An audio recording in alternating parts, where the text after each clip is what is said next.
Hi everybody, my name is Hannah and this is Pepper and Pine, and I have a recipe to share with you today. We're using this book called Recipes from Morocco as inspiration for a little Moroccan feast that accompanies a homeschool lesson, and today we're going to be making some spicy carrot dip.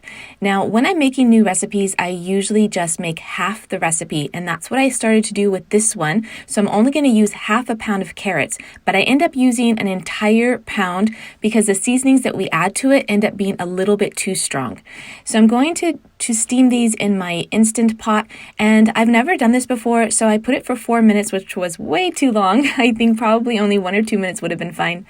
So I have about 2 teaspoons of red wine vinegar, and I'm going to add about the same amount, maybe about twice as much olive oil. And I'm going to add a 1/4 teaspoon of cinnamon and a 1/4 teaspoon of cayenne to this. And then we're going to season with some salt, and you can add some pepper as well. So next we're going to add some garlic and ginger, and I'm going to use this zester in order to grate my ginger and my garlic, and that ends up being way too much for just half a pound of carrots. So we end up adding all of the carrots to this mix, and even with that, all of the seasonings were a little bit too much. So if you're going to do a pound of carrots, I would say cut what I have added to the carrots in half, and that should be about right. So I'm going to use my NutriBullet in order to blend the carrots, and because they're so soft, this is really easy to do.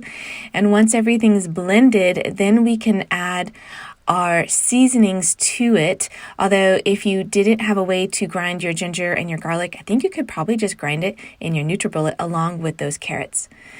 So now we're going to mix it all together, and we're already kind of thinking it's going to be a little bit too strong, and after we tasted it, we quickly realized we needed to add more carrots. Excuse me. So that's what we did. We added more carrots and we blended the whole thing again together, and then it tasted a lot, still pretty spicy, but a lot better. And so now we're going to plate this to go along with some of our other recipes for this little feast. I'm going to drizzle it with olive oil, which is my own addition, as well as some parsley just for color. And then my son ate this with breadsticks and crackers. I think you can make some fresh bread to go along with this, or just have this on the side of a meal. We made some chicken and other vegetables along with this meal. I hope you enjoyed this recipe. If you'd like to check out some of my other cooking tutorials, you can tap on the screen right now. That link is also in the description box below. Don't forget to check out the blog post that accompanies this video with more cooking tutorials and lessons that we did for our Ibn Battuta and North Africa main lesson block.